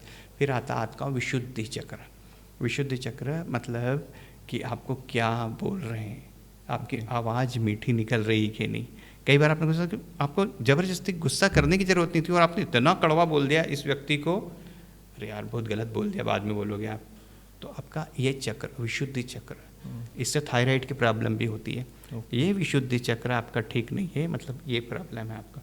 फिर आता आपका ज्ञान चक्र, यहाँ से जैसे थर्ड आई चक्र बोला जाता है, जैसे शिव जी का था। बिल्कुल दूरदृष्टि, पहले से ही एहसास होना कि ऐसा हो सकता है, ये चीज़ें। इंट्यूशन शायद यहीं से आते हैं। यस। फिर आता है सहस्त्रार चक्र। ये हमारा पूरा सर्किट चलाता है दिमाग का पूरा, मतलब बॉडी पे पूरा, यहाँ से जो भी गए हैं आपकी बहुत सारी नाड़ियाँ, बहुत सारी चीज़ें गई हैं। तो ये सब चीज़ें का एक रोल हैगा। ईड़ा, पिंगला, सुषुम्ना, ये 3 नाड़ी है जो ब्रीथ पे काम करती। तो ये पूरे से जब हमारा पूरा कंप्लीट शरीर ठीक रहेगा ना तो आप हमेशा मुस्कुराते रहेंगे। आपने कोई काम, किसी ने गलती भी कर दी ना तो उसको तो कुछ वापस तो कर तो नहीं सकते हो, अब जबरदस्ती चिल्लाते हो उसको। आप प्यार से बोल लगे अरे यार चल ठीक है हो गया, चलो करो, ओके कोई प्रॉब्लम नहीं। तो ये ऐसा होना चाहिए ना, तो ही हम 92 में हम लेंगे पॉडकास्ट। आमने सामने बैठे। मतलब मैं सर अभी बहुत इन चीज़ों पे वर्कआउट भी कर रहा हूँ। अभी लास्ट पॉडकास्ट जो मैंने किया था, जैसे अभी आपने चक्रा की बात की, तो लास्ट पॉडकास्ट हमारा गट हेल्थ को लेके था, तो उन्होंने बताया कि फूड में भी 5 सेंसेस काम करते हैं। हाँ। सिर्फ फूड खाना नहीं होता है। उन्होंने बताया कि पहले जो खाना जब बोला जाता है कि मैंने आपके लिए ये बनाया, तो वो सुनने में कैसा लगा, हाँ, फिर आप उसको देखते हो तो वो देखने में कैसा लग रहा है, फिर आप उसको स्मेल करते हो, तो स्मेल कैसी है उसकी, फिर आप खाते हो, छूते हो उसको, उसको टच करते हो, तो वो 5 सेंसेस के बारे में हमें पता है। लेकिन आपने ये जो चीज़ बताई, जो चक्रास हैं, ये हमको इसके बारे में पता नहीं है, क्योंकि आपने बताया ना कि अंग्रेज सब ले गए, तो मेरे हिसाब से तो अंग्रेज जब गए तो ठीक है, रिसोर्सेज तो बहुत ले गए, धन ले गए, साथ ही साथ ऐसा नॉलेज भी ले गए, बहुत सारा नॉलेज ले गए। अब जैसे छोड़ के आ गए, चम्मच छोड़ के चले गए, कांटे छोड़ के चले गए, यूँ खा रहे हैं। हाँ, जब हम प्यार से किसी को हाथ से ऐसे ही नहीं लगा रहे हैं, टच अलग है। अगर एक छोटा बच्चा मान लो, बच्चे को हम उसको सिर पे हाथ फेरेंगे तो वो आपसे प्यार करेगा ना? बिल्कुल प्यार करेगा। और आप उसको दुत्कार दे रहेंगे कि हाँ दूर रहे, दूर मेरे से छीना मत, तो लगा यार नहीं। अगर ऐसे ही आप रोटी खाएंगे हाथ से, तो खाना भी एक जीवित चीज़ हैगी। हाँ, उसको खाएंगे तो वो असर करेगा, वही तो शरीर में असर करेगा वो पूरा। पर लोग सब भूल गए, चम्मच से खा रहे हैं, जल्दी से ठक ठक काटा, खा लिया। अरे आराम से, कोई हंस रहा हंसने दो, डोसा भी खाने जा रहे हैं, हाथ से खाओ, बढ़िया मज़े लेके खाओ ना। 200 रुपये डोसा खाने का दे रहे हैं और इधर उधर देख रहे हैं कि यार खाने की तो इच्छा हो रही कि हाथ से खा लूँ, पर खाऊंगा उसी से, न खुद को मज़ा आ रहा ठीक से, न शरीर में जाके काम कर रहा है। तो आपने बहुत अच्छी चीज़ बोली कि ये चीज़ होनी चाहिए। आज वापस रिपीट हो गई ये चीज़, जो आपने पुराना पॉडकास्ट देखा होगा, हो सकता है समझ में आए तो ठीक है। बिल्कुल। सर आपने ये चक्रा वाली जो बात की, तो ये चक्रा जो होती है, क्या कोई एनर्जी होती है अंदर की, या कुछ ऐसा सिस्टम बना हो? जैसे हम ठीक है पर्टिकुलरली हार्ट की बात करें तो वो एक बॉडी पार्ट है, या किडनी की बात करें तो वो भी एक बॉडी पार्ट है, मतलब एक फिजिकल टचेबल चीज़ है वो, अगर देखें तो ये जो चक्रास होते हैं, ये क्या हमारे लेवल्स ऑफ एनर्जी है, ये है क्या? एनर्जी, ये सब हमारे एनर्जी सोर्स हैं। ओके, सब हमारे एनर्जी सोर्स हैं। ओके, हम ब्रीथ से और जो इनके मंत्र होते हैं उससे भी, सबसे पहले अपनी प्राणवायु से और ब्रीथ से एक्टिव होते हैं। ओके, हम इसके बारे में सोचते हैं, इनका कलर से एक्टिव होते हैं। कलर महत्वपूर्ण है, इसकी सांस ब्रीथ में महत्वपूर्ण है, और इसका बीज मंत्र महत्वपूर्ण होता है। ये एनर्जी सोर्स है जो दिखते नहीं है, एनर्जी सोर्स है हमारे जैसे शरीर में कई 72,000 नाड़ियाँ हैं, लेकिन दिख नहीं रही ना। अगर इसको निकाला जाए तो यहाँ से लेके वहाँ तक नहीं, हजारों कई किलोमीटर दूर तक पहुँच जाएगी, लेकिन दिखती नहीं, सब अंदर ही है। वो भी अंदर है, केवल 3 नाड़ियों का लोगों ने सुन रखा, ईड़ा, पिंगला, सुषुम्ना। इन 3 चीज़ों के बारे में सुन रखा है बस लोगों ने, और बाकी तो 72,000 नाड़ियाँ हैं ना हमारे शरीर में, जो अलग अलग काम करती है। हमारे शरीर में सर्किट है पूरा। अब क्या होता है, जैसे इसका मैं बताता हूँ, चक्र का उदाहरण बताता हूँ।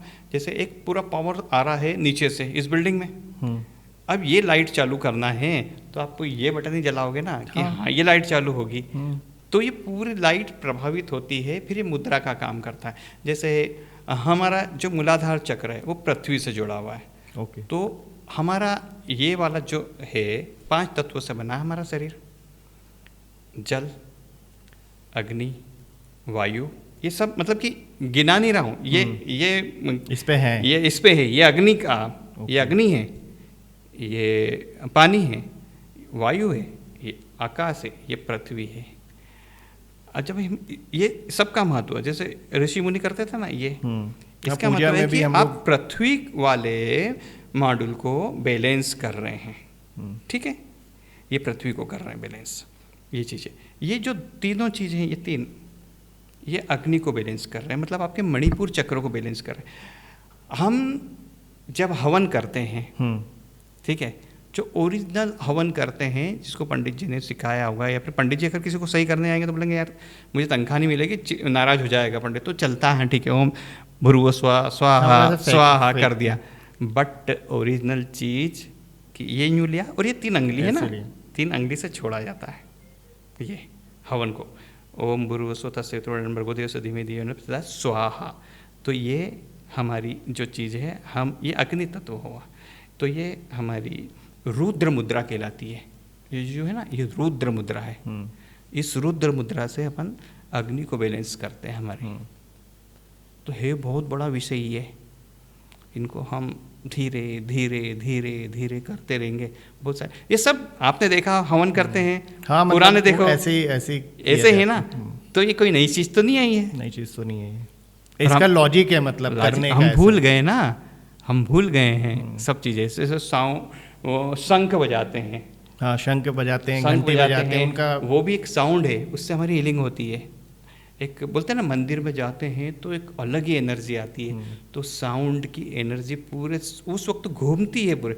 अब घंटी बजाई टन और आगे निकल गया व्यक्ति, सबको प्रभावित तो कर रही है, लेकिन आप घंटी बजाओ और उस घंटी के नीचे खड़े रहो, आप आगे मत बढ़ो, वहीं खड़े रहो के एक वाइब्रेशन आती है। यस, तो सीधी आपके अंदर आएगी। ठीक है, पूरी जाएगी तो सही, पर वहाँ जाएगी। और ये नमस्कार मुद्रा में खड़े होंगे तो ये मुद्रा है एक, ओके, ठीक है ना। अब जब लक्ष्मी जी की अभय मुद्रा आपको आशीर्वाद दे रही है, ठीक है ना, ये पैसे दे रही है आपको। तो हर मुद्रा है अपने यहाँ, बहुत सारी मुद्रा है। जब बैठते हैं हम, जैसे ये ऐसा लेते हैं हम, चरणामत क्यों लेते हैं, ये ऐसा लेते हैं ना चरणामत, ऐसे लेते हैं। चरणामत लेते हैं तो हाथ यूँ रखते हैं, यूँ रखते हैं, क्यों रखते हैं, ये हम ऐसे भी ले सकते संकल्प थे। मुद्रा है, इसको बोलते हैं संकल्प मुद्रा। आप कहीं पूजा में बैठे होंगे, पंडित जी बोलते हैं चलो 3 बार जल ले, विष्णवे नमः विष्णवे नमः विष्णवे नमः बोला, अब हाथ धो लीजिए, हाथ धो लिए अपने। अब संकल्प लेंगे तो संकल्प लेने के लिए यूँ करा, पानी डाला, सुपारी रखी, एक का सिक्का रखा और कैसे रख दिया, यहाँ रख दिया। फिर अपना नाम ले, अपनी गोत्र का नाम ले, अपनी पत्नी का नाम ले। तो संकल्प ले रहे हो कि मैं ये काम करूँ तो बहुत जल्दी से पूरा हो। और जब संकल्प लेके सब संकल्प पूरा करा हमने, उस वक्त भी पूजा होती है कि हाँ आपका संकल्प पूरा हो गया। तो अगर हम इस मुद्रा में बैठ के हम मेडिटेशन करेंगे, अलग अलग मुद्रा के भी मेडिटेशन होते हैं, इस मुद्रा को लेके हम मेडिटेशन करेंगे तो आप किसी भी चीज़ को मैनिफेस्ट कर सकते हो, लेकिन आपकी क्षमता होनी चाहिए। मैं सोचूं कि कल मैं एलन मस्क बन जाऊं, वो चीज़ नहीं है, हमें एक होनी चाहिए। हमारा एक बोलेंगे डेस्टिनी होगी, हम उसको अचीव करेंगे। बिल्कुल। आज मैं बाइक चला रहा हूँ, कल बोलूँ कि मैं संकल्प ले रहा हूँ, गोल बना लिया और मैं मेडिटेशन कर रहा हूँ, मेरे पास 1 महीने में मर्सिडीज जाना चाहिए, नहीं। हम 2 व्हीलर पर घूम रहे हैं, मारुति का 800 आ जाए पहले, फिर 800 के बाद XUV 700 आ जाएगी, आएगी, सब आएगी, लगे रहो, लेकिन प्रोसेस है वो। यस। सर, अभी आपने शंख वाली बात की, और शंख जब भी बजता है एक वाइब्रेशन होती है, और अभी उससे भी एक क्लैरिटी मुझे भी आ रही कि हमारे जो धर्म है, हमारे जो शास्त्र हैं, या जो हमारे रिचुअल है, जो हमारा कल्चर है, उसमें हर एक चीज़ का इंपॉर्टेंस है। शंख का इंपॉर्टेंस है, घंटी का इंपॉर्टेंस है, घड़ियाल का इंपॉर्टेंस है, वो ऐसे ही नहीं डाल दी गई। ताली का इंपॉर्टेंस है, वो ऐसे ही नहीं डाल दी गई। तो अब इन सब चीज़ों से साउंड निकलता है, अलग अलग टाइप की वेव्स निकलती है। जैसे ओम जब हम बोलते हैं तो ओम में एक अपने आप में एक वाइब्रेशन होती है, अगर उसको सही तरीके से बोला जाए तो। ये जो शंख, घड़ियाल और इनका जो साउंड है, ये भी क्या हमारी बॉडी की कुछ चीज़ों को अफेक्ट करता है या किसी चीज़ को हील करता है?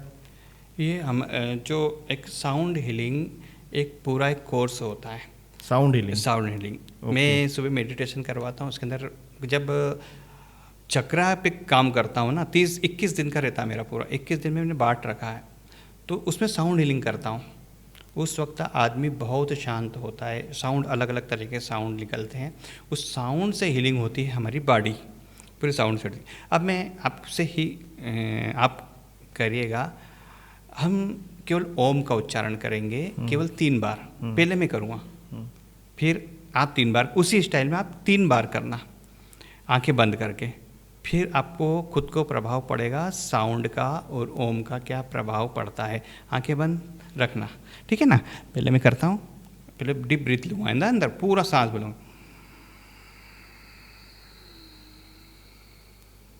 अब ओम कैसे बोलना है मैं बताऊँगा।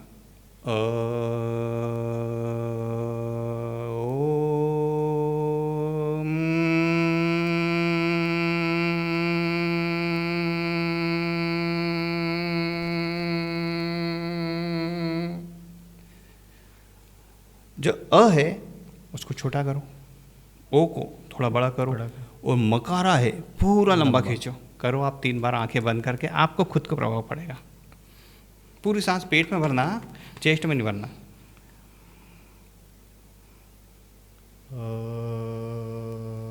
Louder and longer.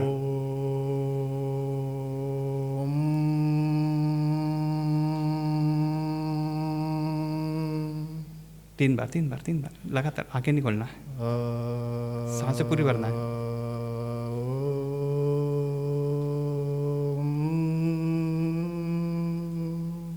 फिर लंबी सांस, लंबी गहरी सांस, ब्रीद इन,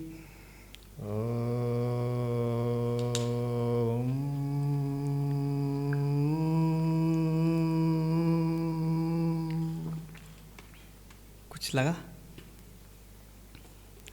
ठीक है ना, ये साउंड का कमाल है। अब है ना अंदर से वाइब्रेशंस बिल्कुल फील बिल्कुल, होती है वो होती है। अब जैसे हम सांस ले रहे हैं ना, जब सांस लंबी सांस लेते हैं ना, कई लोग क्या करते हैं, सांस लेना है उनको बोला सांस लो, ये चलाने की कोई ज़रूरत नहीं है। कई लोगों की बात कर रहा हूँ ना, आपकी बातचीत नहीं कर रहा हूँ मैं, कई लोगों की जो मुझे ध्यान आया कि ये चीज़ भी आपके पॉडकास्ट के द्वारा लोगों को पहुँचना चाहिए। जैसे बोलता है कि गहरी सांस लो, इसकी क्यों उठाने की ज़रूरत है, इसको कहाँ उठाना है आपको ना, इसको नहीं उठाना है। अब हम करें ना, तो जब वो ये वाली सांस लोगे ना आप, तो केवल यहीं तक सांस भराएगी आपकी। अब देखो सांस लेंगे, यहाँ पे ध्यान रखें,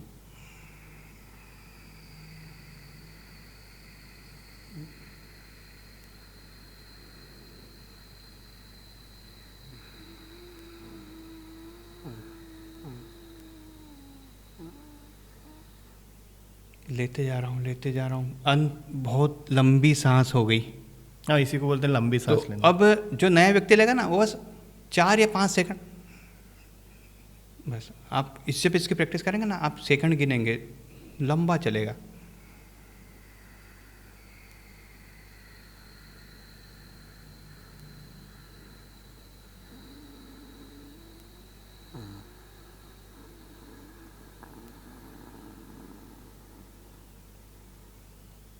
भराती जा रही, उसके बाद जब ये पूरा भरा गया, आप इसको जब छोड़ेंगे ना, लंबा जाएगा।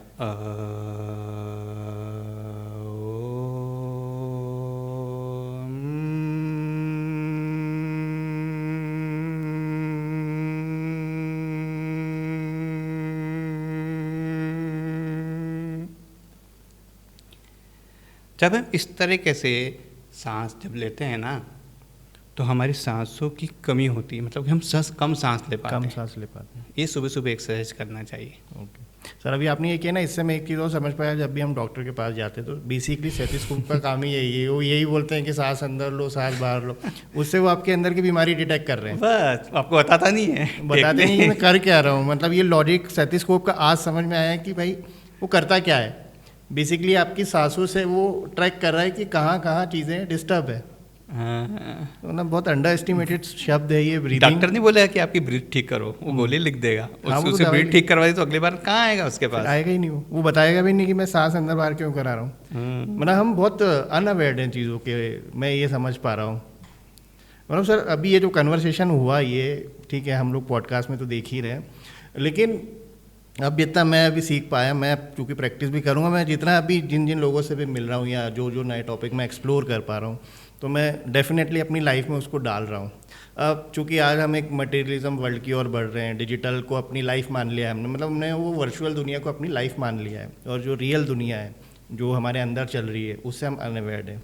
अभी आपने वो जो चक्र वाली बात की और एनर्जी की बात की, तो वो एनर्जी हमारे माइंड को ड्राइव करती है कि हमें हमारे जो गोल्स हैं या जो हमारी एस्पिरेशंस है उसको फुलफ़िल करेंगे। वेयर जो एक्सटर्नल 3 चीज़ हैं, चाहे वो ऑक्सीजन हो, चाहे वो पानी हो, चाहे वो खाना हो, वो हमारी बॉडी को चला रहा है। तो इस पे तो हम लोग फोकस कर रहे हैं, लेकिन वो अंदर की एनर्जी है जो आपने वो चक्र वाली बात की, उस पर किसी का ध्यान नहीं है। तो अब अगर उस चीज़ को बैलेंस करना है या हमें उस चीज़ को बोलते हैं ना कंट्रोल में लेके आना है, या उन चीज़ का हमें बेनिफिट उठाना है, तो इसकी क्या कुछ टेक्निक्स हैं, क्या कुछ कोर्सेज हैं या कुछ प्रोसेस हैं जो करना पड़ती है और वो उसके लिए गाइडेंस लगता है, तो ऐसा कुछ इसका करिकुलम होता है क्या? बिल्कुल, इसका पूरा कोर्स होता है।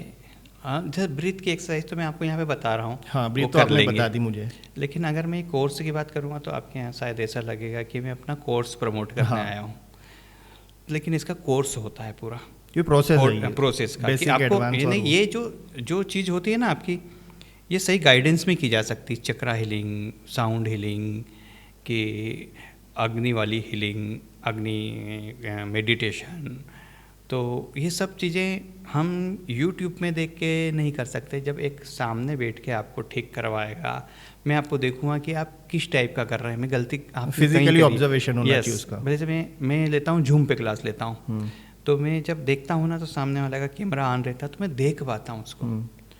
तो इसमें इस चक्रा हीलिंग और इसमें गाइडेंस की आवश्यकता पड़ती है कि फर्स्ट स्टेप ये है, सेकंड स्टेप ये है, थर्ड स्टेप 14 डेज का कोर्स है, फिर 20 डेज का है, फिर 3 महीने का है। 3 महीने में तो आदमी बहुत कुछ सीख जाता है और खुद की बॉडी भी हील हो जाती है। तो इस टाइप का मेरे कोर्स चलते हैं। ओके तो सर जैसे अभी आपने चक्रा हीलिंग वाली बात की, ब्रीदिंग से तो ठीक है, हम अंदर अपनी इंटरनल बॉडी को ठीक कर रहे हैं, डिसीजेज रुकेंगी। चक्रा हीलिंग को मैं थोड़े आज के कॉन्टेक्स्ट में जोड़ देता हूँ कि लोगों को पैसा चाहिए, मटेरियलिज्म चाहिए, नेम चाहिए, फेम चाहिए, तो ये चक्रा हीलिंग उनके इस गोल को अचीव करने में कितना हेल्प करेगी? पूरा मैंने बताया ना आपको, मणिपुर चक्र, कॉन्फिडेंस आएगा आप में। आपने बोला कि मैं एक बड़ी कॉलोनी बना रहा हूँ, उसमें 500 वृक्ष लगाऊंगा, ठीक है, 500 वृक्ष लगाना आपने लक्ष्य बना लिया, आप में कॉन्फिडेंस ही नहीं रहेगा, अरे यार कैसे होगा, खेल खत्म, ठीक है ना। आप अपने गोल को अचीव कर पाएंगे। मेरे को प्रमोशन चाहिए तो कॉन्फिडेंस आएगा, आप उसके लिए काम करने लगोगे और आप सोचोगे यार पहले के 6 लोग हैं यार, मैं कैसे कर पाऊंगा। आप 6 को डिपीट कर दोगे, उनको 6 को हरा दोगे, क्योंकि आप में कॉन्फिडेंस आएगा और आप बढ़ते जाओगे, आप बढ़ते जाओगे, आप बढ़ते जाओगे। मैं सोचूं यार मैं 1 लाख लोगों को कैसे करूँगा, बहुत सारे लोग बैठे हैं पुराने, बड़े बड़े नामी बैठे हैं, बड़े होंगे, मैं अपनी नई टेक्निक निकाल के लेके आऊँगा। मैं केवल सिंगल पे काम नहीं करूँगा। मैंने क्या है कि जैसे एक ब्रीथ हैगी, इस ब्रीथ का नाम दिया है मैंने step and slide breathing. Step and slide breathing, okay, ठीक है ना। स्टेप एंड स्लाइड ब्रीथिंग में क्या किया जाता है कि जैसे जो लंबी सांस नहीं ले पाता है ना एकदम, कि मैंने बोला कि मैं इतनी लंबी सांस ले रहा हूँ 1 मिनट तक, 30 सेकंड तक, 40 सेकंड, कोई बात नहीं, मत ले, उसकी एक स्टेप है। हमने स्टेप ली, सांस ली, फिर रोक दी, फिर ली, रोक दी, फिर ली, भरती रहे, उसको छोड़ी नहीं, जस्ट लाइक बैलून को फुलाते जब। हाँ, जब बैलून को फुलाते ना, सही बात बोली आपने। आपने कर ली तो आपने यहाँ तक पूरी सांस बच ली। अब फिर उसको क्या करो, 4 सेकंड तक रोक लो, फिर उसको जैसे गिराते हैं ना अपन, उसमें से वाटर पार्क में जाते हैं, हाँ, तो वैसे छोड़ो। तो ये स्टेप मतलब चढ़ रहा हूँ मैं राइडिंग वो वाटर पार्क में सीढ़ी पे, वो चढ़ रहा हूँ तो स्टेप एंड स्लाइड। इसमें ये टेक्निक भी आप करके देखें तो आपकी सांस लेने की क्षमता अंदर बढ़ जाएगी। तो मैं लोगों से हटके काम कर रहा हूँ ना, तो मैं सोचूं कि यार वो बड़े दिनों से अनुलोम विलोम करा रहा, अरे करा रहा है, बहुत अच्छा है अनुलोम विलोम, पर मैं मेरी स्टाइल से अनुलोम विलोम कराऊंगा, भस्त्रिका मेरी स्टाइल से करूंगा। वो किताब में ही लिखा है, वो किताब में लिखा है, अलग नहीं है, ये भी किताब में ही लिखा हुआ है, मैं अपनी तरफ से कुछ चीज़ नहीं लेके आ रहा हूँ। पर एक ढर्रा चला आ रहा है कि अनुलोम विलोम, लोगों से पूछ लो, अनुलोम विलोम रोज कर रहा था, अनुलोम विलोम और नाड़ी शोधन में अंतर बता दो भैया। मैं तो बोल रहा हूँ कि जिसने सीखा होगा ना, वो भी, जिसने कहीं पढ़ के आया होगा ना, वो भी नहीं बताएगा, अरे नहीं दोनों एक ही है, ओके ठीक है एक ही है, सब अपन भी बोल देते हैं हाँ ठीक है ओके एक ही है। पर आज के जो आदमी है ना, उनको भी फ्री की चीज़ चाहिए कि बगीचे में बिठा के अनुलोम विलोम करवा दे, थोड़ा सा योगा करवा दे, कि इस उससे पूछो, योगा जो ट्रेनर हैगा, जो अच्छे ट्रेनर है उनकी तो बात ही, वो तो अच्छा पैसा लेते हैं और ऐसी जगह करवाते भी नहीं, वो कैंप लेते हैं तो करवा देते हैं। कि अगर मंडूक आसन कर रहा है वो, तो उसमें फ़ायदा क्या मिल रहा है भैया बता दो तो आप मुझे।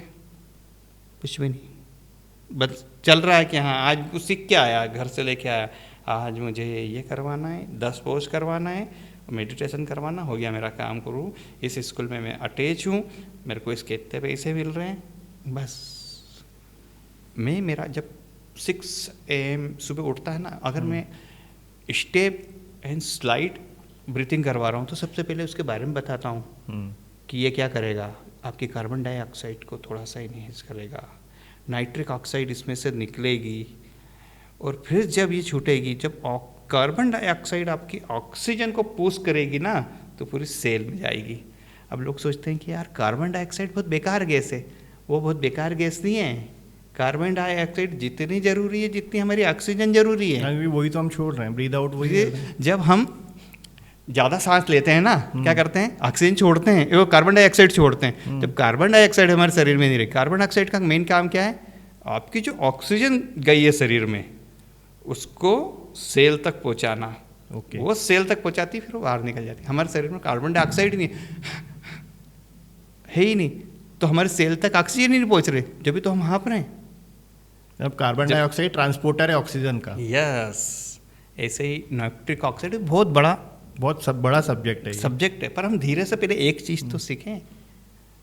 पर जैसे कार्बन डाइऑक्साइड का महत्व लोगों को पता होना चाहिए, नाइट्रिक ऑक्साइड गैस का पता होना चाहिए, जो हमारे शरीर के अंदर है, जो हमारी नाक से बनती है। भ्रामरी प्राणायाम कर लो। अब ले क्या महत्व जरा बताओ यार, 2-4 चीज़ तो बता दो। एक सबसे महत्वपूर्ण, किसी से पूछना नाइट्रिक ऑक्साइड का क्या महत्व है भ्रामरी प्राणायाम में, बताओ। आप तो बहुत फील्ड में रहते हो, बस 5-6 योगाचार्य से पूछ लेना आप। सर आपने बताया कि ये एक बहुत बड़ा सब्जेक्ट है, अगर किसी को डिटेल में ये सब चीज़ें जानना है तो कैसे जानेगा वो? मतलब फिर वही चीज़ आ जाएगी, मैं बोलूँगा कि लिए। आपके पॉडकास्ट में मैं अपने आप को पैकेज बेच रहा हूँ, बस केवल सर वो कांटेक्ट कर ले मुझसे, मैं करूँगा सब कुछ। ओके। इसका कुछ जैसे अभी आपने एक बात बताई कि लोग यूट्यूब पे देखे बहुत चीज़ें कर लेते हैं, सेल्फ से कर रहे हैं, लेकिन मैं जितना, जैसे आप देख रहे होंगे हमारे इसमें स्टूडियो में बुक्स बहुत सारी हैं, मतलब हम लोग बहुत पढ़ते हैं, मतलब और मैंने जितने भी बड़े लोगों को देखा है, जैसे चाहे लल्लन टॉप में बहुत फॉलो करता हूँ, तो सौरभ द्विवेदी जी जब भी बात करते हैं वो एक किताब पढ़ने का बोलते ही हैं। बिल्कुल। तो ये चीज़ कहीं हमें पढ़ने को मिलेगी, क्योंकि पढ़ के समझना, मैंने जितना ऑब्जर्व किया सर, देख के है ना जो हम समझते हैं ना, वो तो आपने जैसे कोई वीडियो बनाया तो आपने अपनी पेज से बनाया उसको, तो मैं उसको आपकी पेज से एब्जॉर्व कर रहा हूँ। वेरे जब मैं रीडिंग को जितना समझता हूँ, रीडिंग मैं अपनी पेज से पढ़ता हूँ, और मैं अपने विजुअलाइजेशन से पढ़ता हूँ उसको। मुझे जैसा विजुअलाइज करना है मैं विजुअलाइज करता हूँ। तो इसके लिए कोई बुक्स या कुछ अवेलेबल हैं जहाँ हम ये सारी चीज़ें पढ़ पाएंगे? बहुत सारी बुक्स है। लियंगर साहब ने बहुत सारी बुक लिखी है। लियंगर योगा के सबसे बहुत से ज़्यादा, एक विजय पटोई है। विजय पटोई अष्टांग विन्यासा के ग्रेट जनक है, जो पूरे विश्व में चल रहा है। और लियंगर साहब जो हठ योगा के, इन दोनों की बुक्स पढ़ ली जाए केवल, संपूर्ण हो जाएगा। मेरे घर पे मैंने लाइब्रेरी बना के रखी पूरी। अच्छा। मेरा हर दिन कुछ टास्क रहता है। जैसे सुबह मैं मेडिटेशन करवाता हूँ ना, तो मैंने कल ही दिया था कि आपको अगर बुक पढ़ने की इच्छा नहीं हो ना, तो एक टास्क करना, केवल 5 पेज रोज बुक के पढ़ने लग जाओ। मैं रोज पढ़ता हूँ, आप भी पढ़ने लग जाओ अगर मुझे मानते हो तो मैं ऐसे लोगों को उस तरीके से सिखाता हूँ। जब मेरे सुबह 6 AM क्लब में जो लोग आते हैं ना, तो मेडिटेशन तो 4 दिन आते हैं, पहले बोलते हैं, हम तो समझते हैं कि जो नॉर्मल मेडिटेशन होता होगा वो होता है, आपके यहाँ रोज़ अलग चीज़ सिखाते हो आप। तो मेरे पास इतना, मतलब ये नहीं बोलता मैं बहुत बड़ा नॉलेज वाला हूँ, मैंने इतनी 40 चीज़ें पढ़ रखी है, सीख रखी, जो आपने बोला बुक्स, इतना पढ़ रखा है कि जब मैं बोलने बैठता हूँ तो फिर मैं स्क्रिप्ट लेके नहीं बैठता हूँ कि मुझे आज क्या करवाना है। आज जैसे मैंने शुरू करा, अपना कोई कार्बन डाइऑक्साइड नाइट्रिक ऑक्साइड का कुछ था ही नहीं रोल, पर निकल गया ना मुझसे, क्योंकि आपने नॉलेज थोड़ा सा ऐसा है, तो फिर मैं उस पर बोल के उनको बताता हूँ कि हम ये करेंगे तो ये होगा, तो उनको बहुत बड़े प्रभावित होते हैं। वो मतलब अडॉप्टिव है, वो अडॉप्टिव टेक्निक है वो। बिल्कुल, मतलब मैंने कहीं से किसी की कॉपी नहीं करी, स्क्रिप्ट नहीं, लेकिन जो किताब में है, और मैं बैठा हूँ कि आज मुझे ये करना है, और बस उसी पे मैं 1 घंटे वर्क कर देता हूँ। नई चीज़ तो उनको भी लगता है यार कि तो कभी ने यूट्यूब पे देखा ही नहीं आज तक, जो ने तो कहीं ना कहीं तो सर्च से किया होगा तो पता पड़ेगा। तो आपको भी बहुत सारी चीज़ें ऐसी पता पड़ी होगी शायद, आप तो बहुत फील्ड में रहते हैं, तो कुछ चीज़ तो पता पड़ी होगी यार, यूनिक लेके आया है ये, और ना कोई मैं दिमाग में लेके आया था कि आप कुछ पूछेंगे ऐसी। नहीं सर, अभी हम जैसे हमने भी यही किया है कि हम जितना अभी नॉलेज ओवर द 25 ईयर्स हमने गेन किया है, अभी हम उसको एक कोर्स के रूप में लॉन्च कर रहे हैं, जिसका हम प्रॉपर एक लिटरेचर है, बुक्स है, हम लोग वो बना रहे हैं। तो हमारा भी एक सजेशन होगा कि आप भी, आपका जो एक्सपीरियंस है, क्योंकि क्या वो अप्रोच बढ़ जाएगा, वो एक बोलेंगे ना कि बहुत लोगों तक वो चीज़ें पहुँच पाएगी, तो आपकी जितनी भी चीज़ें उसको एक बुक के फॉर्म में आपको लाना चाहिए, मतलब ये हमारा एक सजेशन है। तो मेरी एक बुक है 7 सीक्रेट टू ग्रो हेल्दी, मैंने अभी लिखी है। अभी लिखी है, मेरा 8 महीने पहले लिख चुका हूँ मैं इसको, अमेजन पे आने वाली है वो। उसका इनॉग्रेशन भी हो गया लंदन में। मैंने बोला ना यहाँ पे मेरे मार्केट नहीं है, नहीं मार्केट मतलब बेचना ही नहीं चाहिए, मतलब ऐसा नहीं, अवेयरनेस नहीं है ना, वैल्यू नहीं है उस चीज़ की। मेरे जो लोग हैं ना, उन लोगों ने को मैंने बोला कि लंदन के संसद हाल में इस बुक का विमोचन हुआ है। अच्छा, पढ़ने की शौकीन ही नहीं है, बाहर के लोग बहुत शौकीन हैं, तो वहाँ पर हुआ, इंदौर के संसद भवन में जाके करवाना पड़ी, मैंने वहाँ पे करा है उसका इनाग्रेशन। ओपनिंग। दूसरा मैं बोलता हूँ चक्रा हीलिंग, आप तो इतना इंटरेस्ट लेके बात कर रहे हो, यहाँ पे बात भी नहीं करते हैं। मैं अभी गया था रियल कजाकिस्तान, स्टेट और प्रॉपर्टी और उसकी ज़्यादा बात करते हैं लोग। बस पैसा कैसे पैसा कमाना, कितना कमाना है, कैसे कमाना है। तो मुझे बुलाया गया था, अलमाटी गया था मैं कजाकिस्तान, अभी 1 से 5 तक वहीं था। अच्छा, मेरा चक्रा हीलिंग पे मेरा 5 दिन का वर्कशॉप था वहाँ पर वो मैं- लोग अडॉप्ट कर रहे हैं। यस, मुझे वियतनाम बुलाया गया था लास्ट ईयर, मैं वियतनाम गया था। तो यहाँ पर इतनी अवेयरनेस नहीं है, तो अवेयरनेस आने के लिए अगर मैं किसी को बोलूँ कि ब्रीथ या चक्रा की जो क्वालिटी होगी ना, जैसे आपकी क्वालिटी, आप अंदर से सुनने को आतुर हो, सीखने को आतुर हो, जो मुझे चेंज लाना है तो वो आप आके जुड़ोगे। लोग बोलेंगे ब्रीथ का क्या है, कुछ नहीं, कहाँ 500 रुपये बिगाड़ना ही पसंद नहीं करेगा। जिम में 18,000 रुपये साल की मेंबरशिप दे देगा, 1 महीने जाएगा और फिर जाएगा नहीं जाएंगे। थोड़ी देखेगा बन रही, उसको बोलेंगे अच्छा ठीक है बन रही, ये पोस्ट करके दिखा दे, इसमें 5 मिनट वीरभद्र में रुक के बता दे, 5 मिनट तक वीरभद्र आसन में, हाथ पैर फूल जाएंगे। उसको बोलेंगे पीछे हाथ कर ले, ऐसे जोड़ ले, मसल्स इतनी टाइट कर ली, बल्ले बना बना के मैंने भी करी थी, पर उसकी यहाँ से वहाँ तक पहुँचने में मुझे बहुत टाइम लगा। तो आदमी सोचता है यार योगा में ब्रीथ में 500 रुपये भी डालना मतलब बेकार है, पर सबसे महत्वपूर्ण चीज़ यही है। मतलब इसलिए बोलते हैं योगा से क्या होगा। योगा से हम बोलते हैं कि योगा से ही होगा। सर मैं पिछले कई हफ्तों में ऐसे ऐसे लोगों से मिला जो इसी चीज़ पे काम कर रहे हैं। कोई माइंडफुलनेस पे काम कर रहा है, कोई मेंटल हेल्थ पे काम कर रहा है, कोई डिटॉक्स पे काम कर रहा है, और उनके मेजर ऑफ जो क्लाइंट्स आते हैं वो यूएस यूके या मतलब आउटसाइड इंडिया के आ रहे हैं। तो क्या रीज़न है कि इन पर्टिकुलरली इंडिया और इंदौर में ये चीज़ों को इतना अडॉप्ट नहीं किया जा रहा है या लोग अवेयर नहीं है? जैसे हम बात करें इंदौर की, तो जो क्वालिटी वाले जो लोग हैं, क्वालिटी ऑफ लाइफ वाले नहीं, जो जिनके पास क्वालिटी है करवाने की, अच्छी तरह से सिखाने की क्वालिटी, कि वो अच्छी क्वालिटी, जैसे हम देखते हैं ना कि एक ब्रांडेड कपड़ा हमने पहना और एक दूसरा पहना, ब्रांडेड कपड़ा जो रहेगा वो थोड़ा महंगा आएगा लेकिन चलेगा, लेकिन जो ऐसे ही सस्ता कपड़ा है वो क्या होगा, जल्दी ख़राब होगा। एक छोटा सा उदाहरण, तो क्या होगा कि जो क्वालिटी वाले हैं उनको योगा में इतना पैसा नहीं मिल पा रहा है। उनको कहाँ से पैसा मिल रहा है? उनको पैसा विदेशी दे रहे हैं। अगर वो 10 पाउंड उनने दे दिए, मतलब 1,000 रुपया हो गया एक सेशन का, वो 20 पाउंड ले लेते हैं 1 घंटे का, मतलब 2,000। और यहाँ पे किसी को बोलोगे हम 1,000 में योगा करवाएंगे आपको, वो नहीं करेगा, वो खर्चा है उनके लिए। बिल्कुल। अब वो क्या होगा कि जो नए नए सीख रहे हैं वो आ रहे हैं और वो भी हाँ ठीक है यार, ज़्यादा चल रहा है जो चल रहा है, हाँ ठीक है करवा दो, उसी में चल रहा है। तो जो क्वालिटी है ना, वो क्वालिटी बाहर जा रही है। अगर पैसा अच्छा खर्च करने लग गया इंसान तो लोग करवाएगा। जैसे मेरा कोर्स है, मैं कोर्स में बोल दूं कि मेरे कोर्स में आपको 14 दिन के 3,000 रुपये लूँगा, तो आदमी नहीं करेगा। वही मैं अगर फॉरेन में बेचता हूँ मेरा कोर्स, जैसे मैं अलमाटी में गया कि मेरा 5 दिन का है, मेरे को इतना रुपया चाहिए, उन्होंने बोला फ़ौरन दूंगा मैं आपको। ओके। तो इसलिए फॉरेन के लोग इंडिया आके भी सीख रहे हैं। एक रिट्रीट करवा दो आप 3 दिन का, इंदौर के ओंकारेश्वर में करवा दो, इंदौर का लोग नहीं आएगा, बाहर के लोग दिख जाएंगे आपको फॉरेन के। अगर 30 सीट है ना तो 20 सीट बाहर की भरा जाएगी। 10 सीट किसकी भराएगी?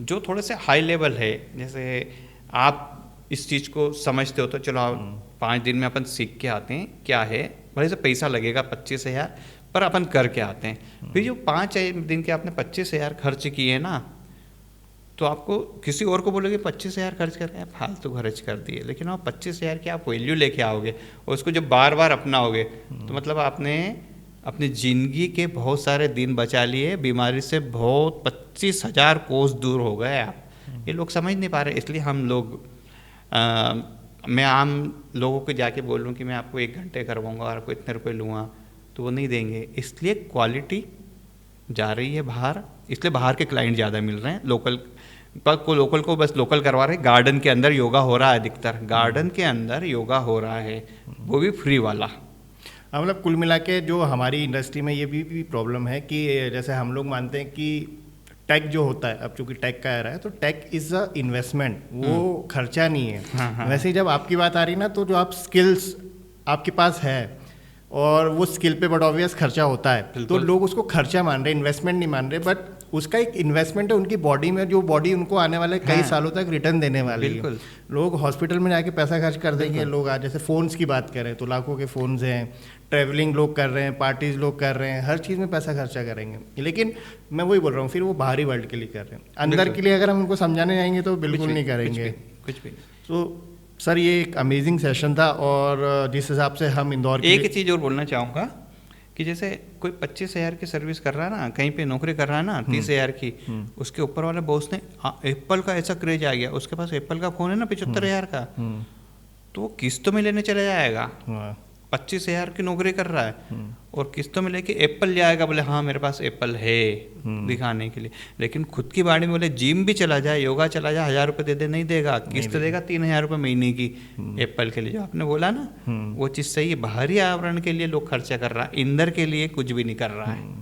वो सर अब चूँकि वर्ल्ड ही ऐसा हो गया, मटेरियल है तो मटेरियल क्योंकि दिखता वही है, आपके अंदर क्या क्वालिटीज़ है, आपकी थॉट प्रोसेस क्या है, आप क्या सोचते हैं, वो दिखाई नहीं जा सकती ना।